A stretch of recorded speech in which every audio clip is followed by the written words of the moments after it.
Hey YouTube, it's normally January Commander here with a review of the single pack Jango Fett from, I think it's called Star Wars Legacy Collection, and then also the Jango Fett and Gary Coleman from the Star Wars Legacy Collection Geonosis Arena Showdown. Yeah, so first we're gonna start with this guy because I didn't get the other one. Well, I mean, I got the other one only because of this guy. Um, as you saw in a small haul video I did just a little bit ago, I went to Walmart one morning and I saw, I just kind of glanced over, I saw a Jango Fett, and I was like, no, I think I'm going to grab that. So I grabbed it, didn't really look at it too closely, and that was a mistake. On my part, I should have actually taken the time to look at it a little bit closer. So, this guy sucks, and he was a waste of money. The first thing that pissed me off is after I got him out of the box, the arm popped off. Because this is a 2007 model before they thought of, or before they decided that this really is a stupid idea to put an arm joint right there. So here's one of the little guns he also came with. Another thing that kind of pissed me off is that his helmet came like squished.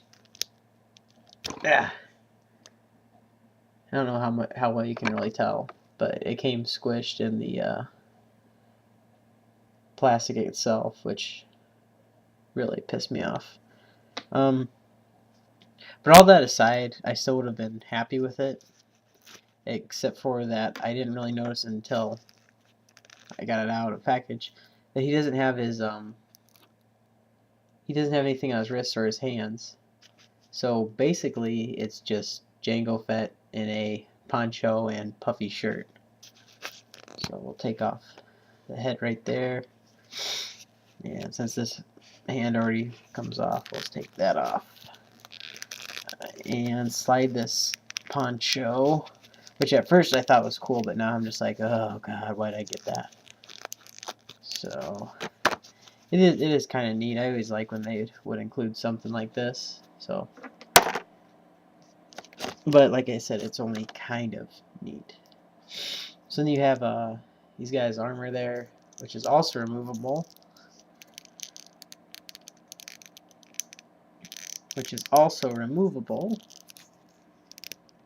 You bastard.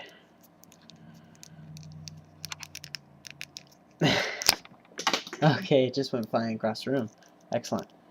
So basically you have the most feared bounty hunter, I would assume the most feared bounty hunter at the time, Jango Fett, wearing the puffy shirt from Seinfeld. Yeah.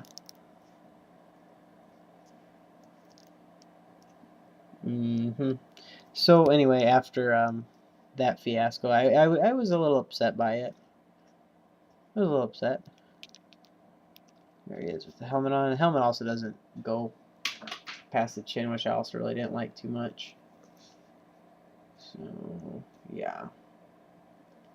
So I was pretty upset with it. I was very tempted to take it back to Walmart to get my money back.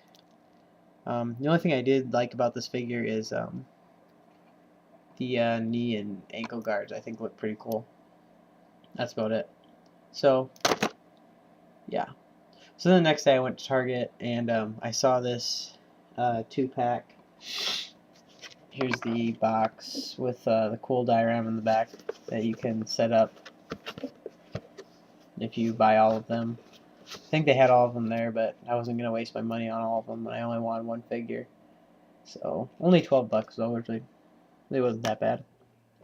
And I got this guy who looks really, really cool. But we're going to start with the other guy first, and he is, let me reread his name because I don't know exactly what it is. Coleman Gary Trebor. Whoops, just dropped the box too. And at first when I was, I didn't really give a shit about this figure, but after I opened him up, I was like, oh, That is awesome, because this is probably the ugliest figure I own. That is a face that only a mother would love, but probably would not kiss. Really ugly dude. The body sculpt itself is pretty cheap, but that's to be expected in a 2-pack. You know, they need to get their money's worth out of it. But he's actually pretty cool, and I'm actually really pleased with him. I don't know exactly where he would fit in with my collection, but he's cool just kind of, you know, have on display somewhere. His head kind of reminds me of one of those dinosaurs of whose name I do not know, because I don't know shit about dinosaurs. But anyway, this guy, you know, he's ugly. He's cool. I'm actually really happy with him. So, and now the thing that made me even more happy is an actually good Jango fett. Remove this other blaster that I put in his hand, because I put his other 2 blasters in the holster. There's only 2 minor complaints I have with this figure, and that's that he has the his wrist is bent like this, but that's not really too bad for me. And again, his helmet doesn't quite come down all the way, so you can just kind of barely make out what's under there. One thing I did think was really cool about the helmet, though, is I've never even seen this before on any Boba Fett or Jango Fett. This is straight. This isn't bent at all, which is really odd, because all the ones I've seen, even in, you know, in the box, whatever, they're always bent. So, well, I'll review this figure a lot more than the other one. Obviously, just he's a grade down from a single pack, but still, a lot of cool detail, a little bit of paint application on the top, which looks real good. The colors themselves, I wouldn't normally choose for a figure, but they actually work really well with the light purplish coloring. Really dig that it has these cords that go down to his wrist gear there. Really nice. Holsters also have a little bit of wear on them, a little bit of paint detail. So this is a really cool figure. I really like him. I also did notice that the back of his helmet is pinched right here. I don't know why. I'm sure there's a reasoning behind it, but yeah, so he looks really good. Of course, the backpack is removable. You can take 2 little pistols out. I still left the little rubber band on his hand because I couldn't get it off, and I actually think it looks kind of cool. So, really cool detail, really cool figure. I'm actually really glad I got this. That 2-pack was actually a pretty good value. I didn't think it would be, because I didn't think that this guy would be all that cool, but he just for his look alone is so unique that it's gonna fit into my. I'm not really sure where in my collection, but it's gonna fit in, probably in the oddities section. So it looks pretty cool.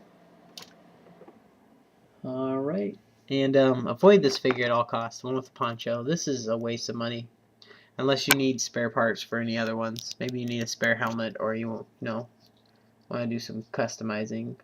But this figure just, I don't know. He looks like he should be working at an Olive Garden, like bringing you the bread. You know, would you like some more bread? Yeah. Okay. So anyway. Alright, this has been the one and only GI Nerd Commander. Thanks for watching. Be sure to subscribe, rate, and comment.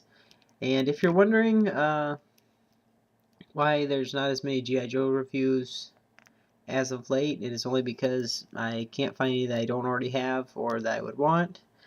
But keep in mind that there will be some more coming sometime. A lot of vintage stuff from the late 80s, early 90s. Just in case you're wondering. So this is GI Nerd Commander. Thanks for watching, and goodbye.